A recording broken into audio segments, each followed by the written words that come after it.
তো সুপ্রিয় শিক্ষার্থীরা, আশা করি সবাই ভালো আছো। আমরা গত ক্লাস পর্যন্ত আসলে 46 পর্যন্ত আমরা পড়েছি। তো আমরা এখন তারপরে 47 থেকে শুরু করব। আর আমি এই মুহূর্তে আমার ক্লাসটা রেকর্ড করতেছি একটি জনপ্রিয় মাইক্রোফোনের সাহায্যে। এটার নাম হচ্ছে বয়া BM58। এটা একটা খুবই জনপ্রিয় মাইক্রোফোন। তো দেখো, এটা সাউন্ড কোয়ালিটি অনেক ভালো হবে। তো আমরা শুরু করি। আমাদের কোশ্চেন হচ্ছে, what is the text box, benefit of text box. Text box কি এবং benefit of text box. Benefit মানে হচ্ছে সুবিধা। টেক্সট বক্সের সুবিধা কি? তো অ্যান্সারটা হচ্ছে, a text box is a movable box. Text box হলো একটি মুভেবল বক্স, মানে যাকে মুভ করা যায়, সরানো যায়, এখান থেকে ওখানে সরানো যায়। মুভেবল বক্স হোয়ার অর্থ যেখানে, ইউ ক্যান টাইপ তুমি টাইপ করতে পারবে, অ্যান্ড প্লেস এবং রাখতে পারবে, টেক্স এনিহোয়ার যে কোনো জায়গায়, ইন এ ডকুমেন্ট যে একটা ডকুমেন্টের যে কোনো জায়গায় তুমি রাখতে পারবে। তো এইটা হচ্ছে একটা ডকুমেন্ট। এই ডকুমেন্টে যে কোনো জায়গায় আমি টেক্সট লিখে, মনে করো আমি স্মার্ট আর্ট এই লেখাটা লিখলাম, আমি এই লেখাটাকে যদি আমি এখন যদি আমি এখানে আনতে চাই, তাহলে আমাকে কিন্তু আনাটা একটু ডিফিকাল্ট হবে, আমাকে কাট করে তারপরে এখানে আনতে হবে। কিন্তু আমরা যদি এখানে টেক্সট বক্স ইউজ করি এবং টেক্সট বক্সের ভিতরে যদি এই লেখাটা লিখতাম, তাহলে আমরা যে কোনো সময় এটাকে ড্র্যাগ করে যে কোনো জায়গায় বসালেই সেখানে থাকবে। এই কারণে টেক্সট বক্সটা হচ্ছে খুবই জনপ্রিয়। তো আমরা এটা একটা উদাহরণ দিয়ে বুঝবো। ফাইলে গিয়ে আমরা নিউতে যাব, একটা ওয়ার্ড ডকুমেন্ট আনি।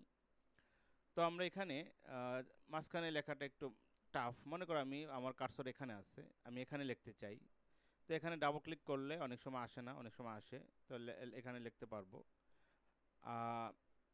আবার এখানে যদি আমি কিছু লেখিও, মনে করো আমি লিখলাম হ্যালো, এবং এই লেখাটাকে যদি আমি এখন চাইলেই আমি এক জায়গা থেকে আরেক জায়গায় সহজে মুভ করতে পারবো না। মুভ করার একমাত্র উপায় হচ্ছে কি, আমি রাইট বাটন ক্লিক করব, দেন আমি কাট দেব, কাট খুঁজে বের করতে হবে, অনেক সময় খুঁজে পাবো, বা কন্ট্রোল এক্স, তারপরে অন্য জায়গায় পেস্ট করতে হবে। এটা একটা টাফ। কিন্তু আমরা যদি ইনসার্ট থেকে আমরা এই যে টেক্সট বক্স, এখানেও আমরা টেক্সট বক্স পাবো, অথবা আমরা শেপের আন্ডারও টেক্সট বক্স পাবো। তো আমরা একটা টেক্সট বক্স যে কোনো জায়গাটা নিলাম। এখন আমরা এখানে যতটুকু দরকার আমরা লিখতে পারবো, এক বা একাধিক লাইন হ্যালো আমরা লিখলাম। লেখার পরে আমাদের মনে হতে পারে যে এই লেখাটা এখান থেকে আমরা এখানে আনবো। তো এনে ফেললাম, বামে নিব, মাঝখানে নিব, মানে কাজটা কত ইজি হচ্ছে, কোনো কাট পেস্ট করতে হচ্ছে না, কোথাও ডাবল ক্লিক করতে হচ্ছে না। তো এইটাই হচ্ছে মুভেবল। সংখ্যার সাথে মিলিয়ে দেখো, যে কোনো জায়গায় মুভ করা যাচ্ছে, ডকুমেন্টে যে কোনো জায়গায় তুমি মুভ করতে পারতেছো। তো আশা করি এটা বুঝতে পারলে এটা মনে রাখা সহজ হবে। আর যদি বুঝতে না পারো তাহলে কিন্তু সহজ হবে না। আমরা পরের কোশ্চেনে যাই। আচ্ছা, টেক্সট বক্সের সুবিধা, organise layout, allow you to place text anywhere in the document without affecting other content. অন্যান্য কন্টেন্টকে কোনো প্রকার এফেক্ট মানে ক্ষতি না করেই যে কোনো জায়গায় তুমি টেক্সট সরাতে পারবে। Text formatting, help to apply different style or formatting two specific selection of the text, মানে টেক্সটের বিভিন্ন স্টাইল তুমি চাইলে পরিবর্তন করতে পারবে।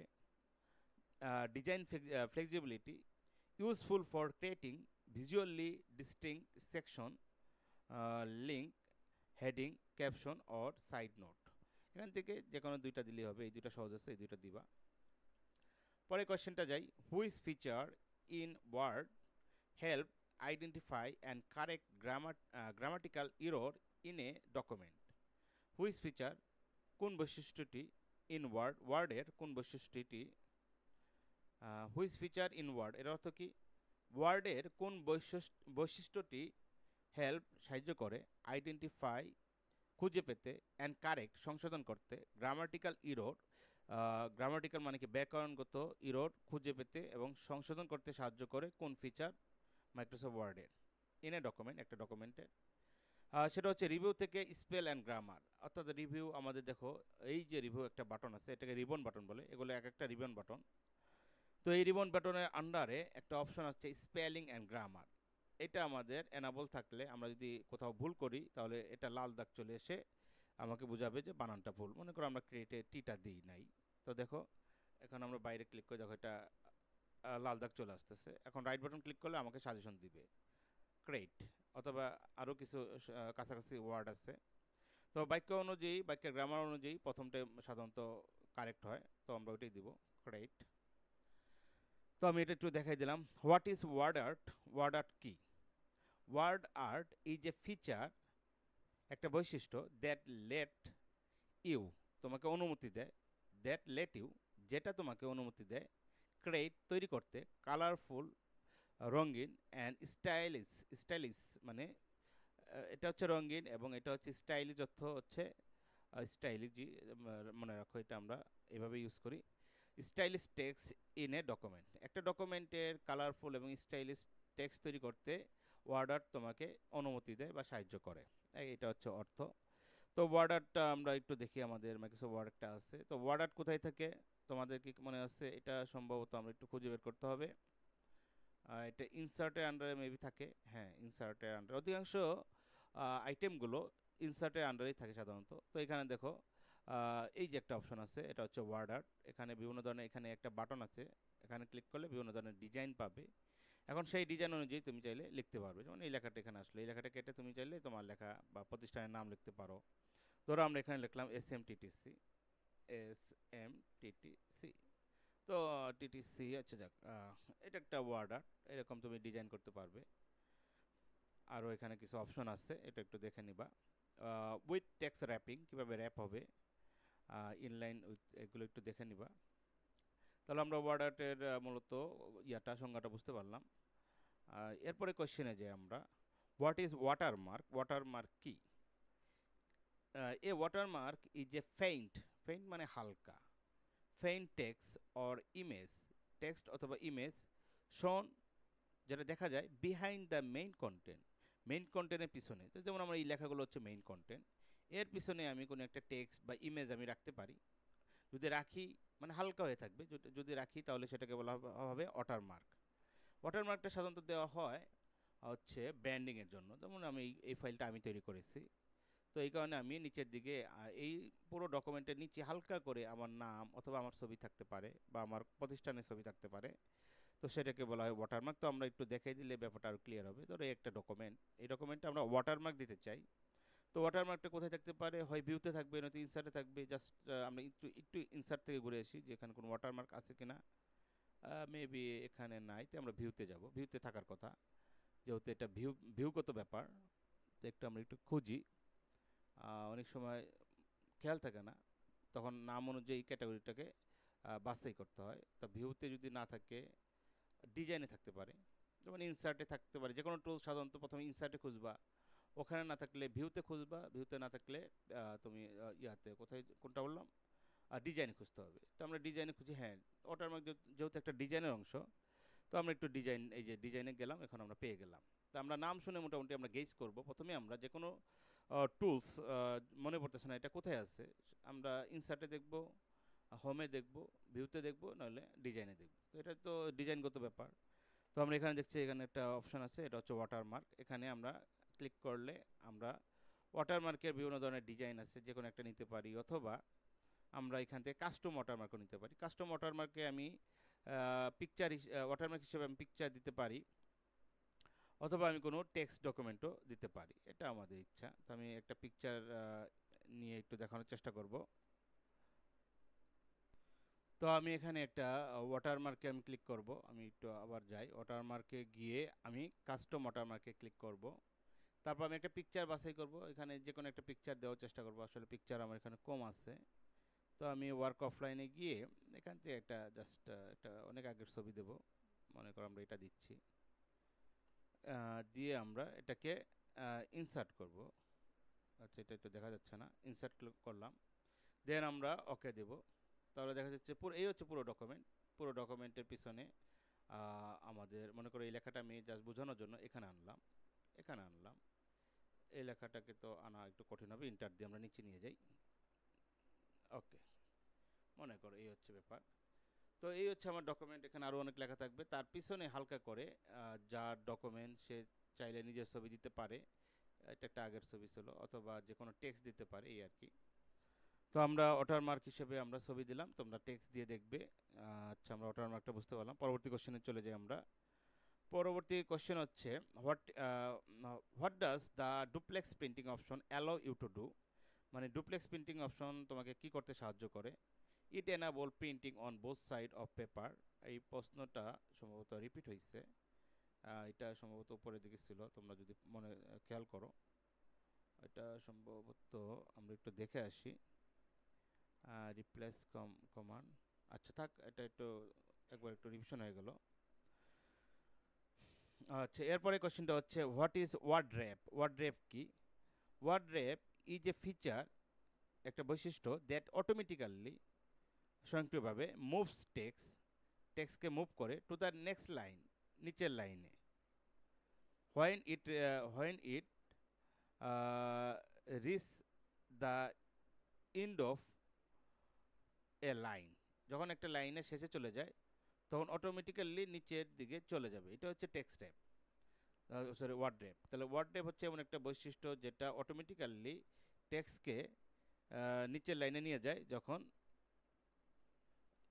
এটা রিচ দ্য ইন্ডে একদম শেষ মানে চলে যায়। যেমন এটা তো আশা করি আমি একটু দেখাই দিই।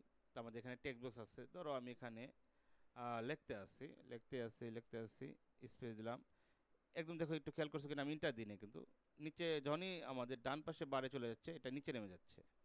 তো এটা হচ্ছে ওয়ার্ড র্যাপ। ওকে, তো আমরা ওয়ার্ড র্যাপটা দেখলাম। এখন আমরা যাব কোথায়? পরবর্তী কোশ্চেনে চলে যাই। পরবর্তী কোশ্চেন হচ্ছে which command is use to wrap text around an image?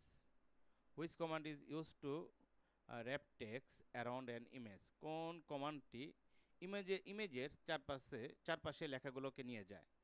A square command is use to wrap text around an image.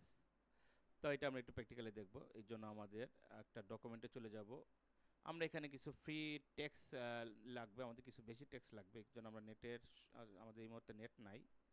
তো আমরা যে কাজটা করব সেটা হচ্ছে আমরা এইখান থেকে কিছু লেখা আমরা নেব, আমরা ওই ডকুমেন্টে নেব। আমরা আমাদের এই ডকুমেন্টে আসলাম। তো আমরা এখন ইনসার্টে গিয়ে একটা নতুন পেজ নিই, আমরা নতুন পেজে দেখাই। আচ্ছা, আমরা এখানে ক্লিক করি, ইনসার্টে গিয়ে ব্ল্যাঙ্ক পেজ। ওকে, তো আমরা আচ্ছা উপরে আমাদের ওয়াটারমার্কটা চলে আসতেছে, এটাকে আমরা সরিয়ে দিই, তাহলে আমাদের বুঝতে সুবিধা হবে। ওয়াটারমার্ক, কাস্টম ওয়াটারমার্ক, নান ওয়াটারমার্ক। ওকে, তাহলে আমাদের ওয়াটারমার্কটা চলে গেল। এখন আমি কি করব, সেকেন্ড পেজে আমি এই টেক্সট বক্সটাও সরিয়ে দিই বা এখানে রাখি। এখানে আমি আমার লেখাগুলো পেস্ট করব, অনেক লেখা। এখন আমি এই পয়েন্টে একটা ছবি ইনসার্ট করব। জাস্ট ধরো আমি এই পয়েন্টে যে মাঝখানে ইনসার্টের পাশে আমি একটা ছবি ইনসার্ট করব। ইনসার্ট পিকচারে গিয়ে আমরা তো আসলে কোন ছবিটা দিব, একটা ছবি দিই, একটা ছবি ছবি দেওয়ার চেষ্টা করতেছি।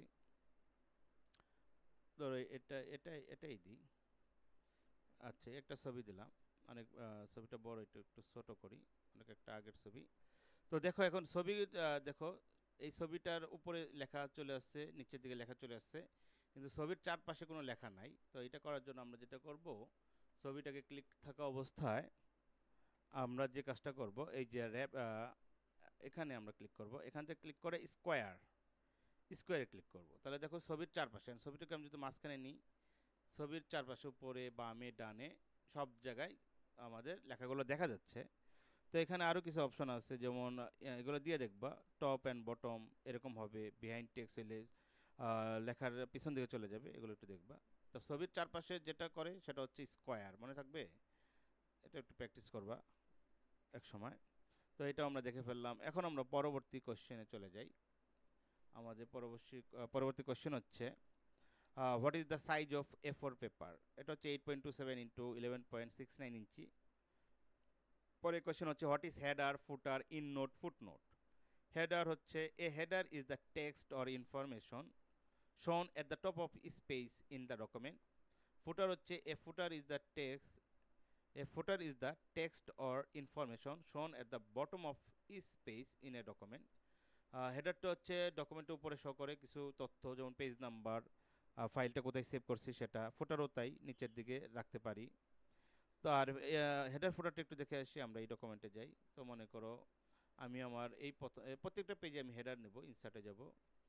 তো হেডার অংশে আমি ব্ল্যাঙ্ক নিয়ে আমি ব্ল্যাঙ্কে ক্লিক করে এখানে আমি পেজ নাম্বার দিতে পারি। তো এখান থেকে আমি চাইলে পেজ নাম্বার, ফাইল পাথ এগুলো দিতে পারি। ওকে, এগুলো তোমরা জানোই। আবার ফুটার আমরা ইনসার্টে গিয়ে একইভাবে আমরা চাইলে ফুটার মানে একদম নিচে ব্ল্যাঙ্ক দিয়ে আমরা এখানে পেজ নাম্বার, লিঙ্ক টিঙ্ক এগুলো ব্যবহার করতে পারি। এগুলো তোমরা অলরেডি জেনে গেছো, পারো।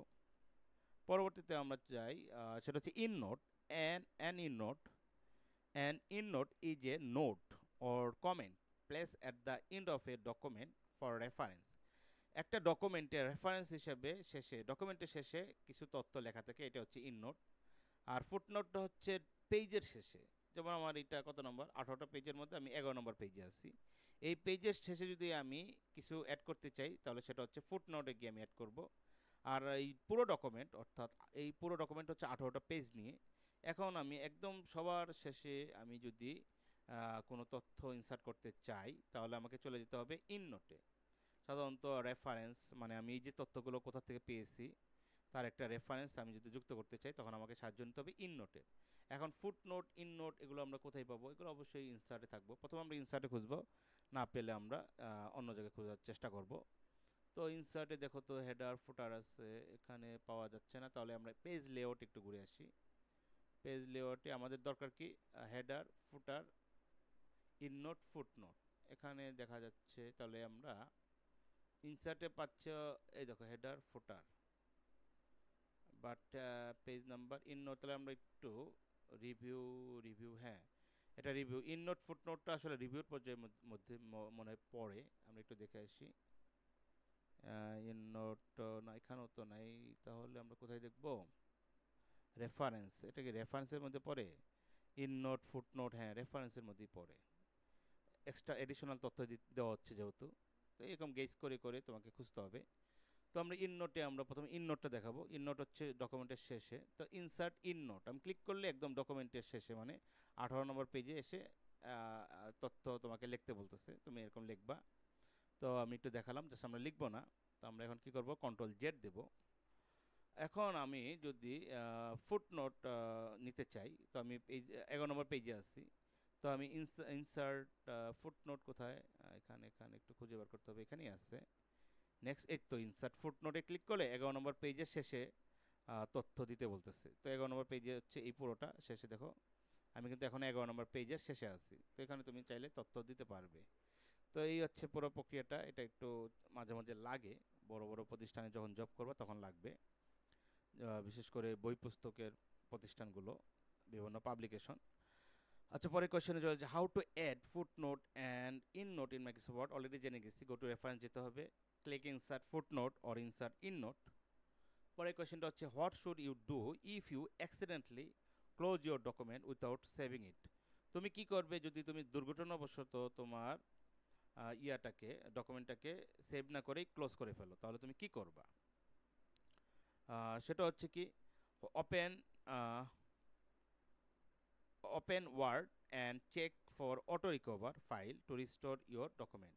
তুমি ওয়ার্ড ওপেন করবা, ওয়ার্ড ওপেন করার পরে তুমি এখানে রিকভারি অপশনে এখানে ফাইলগুলো দেখতে পাবা। তা আমরা একটু নিউতে যাই। নিউতে গেলে সম্ভবত, আচ্ছা আমরা ওয়ার্ড নতুন করে ওপেন করি। Word, WORD। তাহলে এই যে এখানে দেখাবে তোমার রিকভারি অপশন রিসেন্ট ফাইলে। তো মনে করো এটা আমি সেভ না করে এটা ক্লোজ হয়ে গেছে, এখানে ক্লিক করলে পরে রিকভার অপশন চাবে, ওখানে ইয়েস দিলেই হয়ে যাবে। জাস্ট আমাদের যেহেতু এরকম ঘটনা ঘটে নাই তাহলে দেখানো যাচ্ছে না। পরে কোশ্চেনে চলে যাই, হোয়াট শুড ইউ ডু, তুমি কি করবে if the formatting of A your document change unexpectedly. তোমার ডকুমেন্টের ফরম্যাটটা হঠাৎ করে চেঞ্জ হয়ে গেছে, তাহলে তুমি কি করবা? কন্ট্রোল জেড দিয়ে আন্ডু করতে হবে। মনে করো আমি কাজ করতে করতে হঠাৎ কোথাও ক্লিক লেগে এটা মুছে গেছে, আবার কিছুক্ষণ পরে আমি নোটিস করি নাই বা লক্ষ্য করি নাই, এটাও দেখলাম যে মুছে গেছে। মানে এইগুলো মনে করো এটা আবার দেখলাম যে এটা কালো হয়ে গেছে। আমি জাস্ট একটু কয়েকটা দেখাচ্ছি, এই তিনটা আমাদের ভুল হয়েছিল। এখন আমার একটু কাজ করার পরে একটু নজর আসলো যে এইখানে তো কিছু পরিবর্তন হয়ে গেছে, বাট সবগুলো অন্যগুলো ঠিক আছে। তাহলে আমি কি আবার নতুন করে ম্যানুয়ালি ঠিক করবো? না, আমি তখন কি করবো, একটু পিছাবো। যেহেতু আমাদের বলিছে আমরা কন্ট্রোল জেড দিব, দেখো এটা ঠিক হয়ে গেল, কন্ট্রোল জেড দিব, ওটা ঠিক হয়ে গেল, দেখো ফুটনোট, তারপর কন্ট্রোল জেড দিব, এটা ঠিক হয়ে গেল। তাহলে এটা আমরা কি করলাম, 3বার পিছালাম। আচ্ছা, আমাদের যদি আবার প্রয়োজন হয় যে না আগের ভুলটাই ঠিক ছিল, মানে আগের ভুলটাই আমি রাখতে চাই, তাহলে কন্ট্রোল ওয়াই মানে রেডও করতে হবে, এই আর কি, কন্ট্রোল জেড। আচ্ছা, এটা তোমরা জানো already. If spell check is not working then what should you do? যদি স্পেল চেক কাজ না করে তাহলে কি করবা? Check if spell check, check check করো if spell check is turn on in file, check. আচ্ছা, ফাইলে গিয়ে অপশনে গিয়ে proofing and make sure the correct language is set. Check if spell check is turn on in file, এখানে check if হবে না, বাক্যটা মিলতেছে না। Check the spell check is turn on, check spell check is, এইটা হচ্ছে check দা, দা দিলে maybe হয় চেক ইফ। আচ্ছা, এখানে কি ছিল,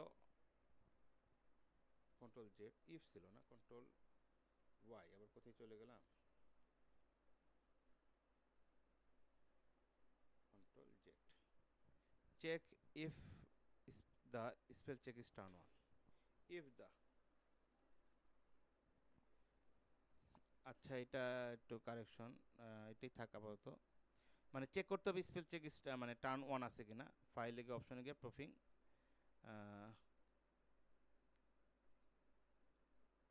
চেক ইফ হবে না, চেক দা, কারেকশন হয়ে গেছে।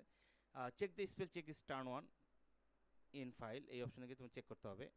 How can you remove a manual page break in Microsoft Word? Manual page ব্রেকের হাউ ক্যান ইউ রিমুভ, তুমি কিভাবে রিমুভ করতে পারবে a manual page break in Microsoft Word? Microsoft ওয়ার্ডের ম্যানুয়াল পেজ ব্রেক তুমি কিভাবে রিমুভ করবে?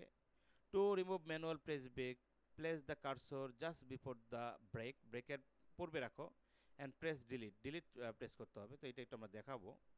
আমাদের এই ডকুমেন্টে আমাদের 2টা পেজ আছে, তো আমরা 2 নং পেজে কার্সর রাখলাম, রেখে আমরা একটু পেজ ব্রেক করে দেখাবো। লেআউটে গিয়ে মূলত ব্রেক, ব্রেকে গিয়ে নেক্সট পেজ অথবা পেজ, তো আমরা নেক্সট পেজে দিই। তো একটা ব্রেক হয়ে গেল, তা ব্রেক হওয়ার ফলে আমাদের পেজ এখন 3টা হয়ে গেল। তো আমরা চাচ্ছি আমাদের এই যে ব্রেক যেটা হলো এইটা আমরা রাখবো না, তাহলে এই ব্রেকের আগে আমাদের কার্সর রাখতে হবে, অর্থাৎ এই পেজে 2 নং পেজে কার্সর রাখতে হবে। কার্সর রাখলাম, তো আমরা আমাদের এখানে শো করতেছে যে আমাদের মোট 3টা পেজ কার্সর আছে 2 নং পেজে। তাহলে পেজ ব্রেকের আগে আমরা কার্সর রাখছি, এরপর আমরা কিবোর্ডের ডিলিট বাটনে চাপবো। তো আমার যে কিবোর্ডটা আছে এই কিবোর্ডে আনফরচুনেটলি ডিলিট বাটনটা নাই, তো আমরা এটা মানে দেখাতে পারবো না। হ্যাঁ, ডিলিট বাটনটা নাই, এটা হচ্ছে ব্লুটুথ কিবোর্ড। তো তোমরা একটু তোমাদের কম্পিউটার একটু প্র্যাকটিস করে আমাকে জানাবে। জাস্ট এখানে কার্সর রেখে কিবোর্ডে ডিলিট বাটন চাপলেই এখানে মানে 3টা থেকে এটা টোটালটা 2টা হয়ে যাবে, অর্থাৎ শেষের যে পেজ ব্রেকটা এটা চলে যাবে। ওকে, তো এটা একটু দেখাতে পারলাম না, একটু দেখে নিও। পরে কোশ্চেনটা হচ্ছে what is the shortcut key for creating hyperlink? Hyperlink তৈরি করার শর্টকাট কি হচ্ছে control plus K. Explain how to use the format painter tool, কীভাবে ফরম্যাট পেইন্টার টুল ইউজ করতে হয়। সিলেক্ট টেক্সট, টেক্সটকে সিলেক্ট করতে হবে, গো টু হোম, হোমে যেতে হবে, ফরম্যাট পেইন্টারে ক্লিক করতে হবে। তারপরে select the text where the format painter is to be applied. মনে করো এটা কি বললো, মনে করো আমি এই ফরম্যাটটা মানে এখানে যে আমি যাও জাস্ট আমি এই লেখাটাকে আমি টার্গেট করি, এখানে যে ডিজাইনটা আছে এখানে কি সেই ডিজাইন আছে? না। এখন মনে করো আমি যাচ্ছি এইখানে যে ডিজাইনটা আছে, অর্থাৎ কী কী ডিজাইন আছে, এটা টাইমস নিউ রোমান, এটার ফন্ট সাইজ 14, এটা বি মানে বোল্ড, আর এটার কালার হচ্ছে রেড। ওকে, বাট এখানে দেখো এখানে যে টেক্সটগুলো এটার ফন্ট সাইজ হচ্ছে 12, টাইমস নিউ রোমান, এটা বোল্ড না। এখন আমি চাচ্ছি এইটার ফরম্যাটটা আমি একটা এখানে নিয়ে আসবো। তাহলে নিয়ম অনুযায়ী কি, যেটা ফরম্যাট আমরা কপি করতে চাই সেটাকে সিলেক্ট করব, তারপর ফরম্যাট পেইন্টারে ক্লিক করব, আর যেটার মধ্যে আমরা রাখতে চাই সেটাকে আবার সিলেক্ট করে দিব। জাস্ট এই কথাটাই কিন্তু এই বাক্যটা বলছে। তো আমরা কন্ট্রোল জেড দিয়ে দিচ্ছি, জাস্ট আমি দেখানোর জন্য দেখালাম। What is the function of the page break feature? Page break ফিচারের কাজ কি বা এটা ব্যবহার কি? Page break are use to interface without filling it with text. What is the function of the page break feature? Page break feature are used to ব্যবহার করা হয় interface without filling it with text. পরের কোশ্চেনটা দেখি, what is bibliography? Bibliography কি? In Microsoft Word, bibliography is a section that bibliography is a section that lists all the book, article and other source you used in your document. তুমি তোমার ডকুমেন্টে কোন কোন বই এবং কোন কোন সোর্স তুমি নিয়েছো সেগুলোকে আলাদাভাবে লিপিবদ্ধ করাটাই হচ্ছে বিবলিওগ্রাফি। এটা রেফারেন্সে এটা থাকে, এই যে বিবলিওগ্রাফি যেটা। তো বিবলিওগ্রাফি এখানে ক্লিক করলেই তোমার বিবলিওগ্রাফির অপশন চলে আসবে এবং তুমি সেগুলো এখানে এক এক করে অ্যাড করতে পারবা, কিছুটা ইন নোটের মতোই। তো বিবলিওগ্রাফি যেটা আলাদা বিবলিওগ্রাফি থাকে। তো আমরা কন্ট্রোল জেড দিচ্ছি, আমার এটা দরকার নাই আপাতত, এই আর কি। তো আমাদের মাইক্রোসফট ওয়ার্ড শেষ হলো। আমরা পরবর্তী এক্সেলের একটা ভিডিও ক্লাস তৈরি করব, তাই ক্লাসগুলো মনোযোগ সহকারে দেখবে আর শেখার চেষ্টা করবে। তো ভালো থাকো, খুদা হাফেজ।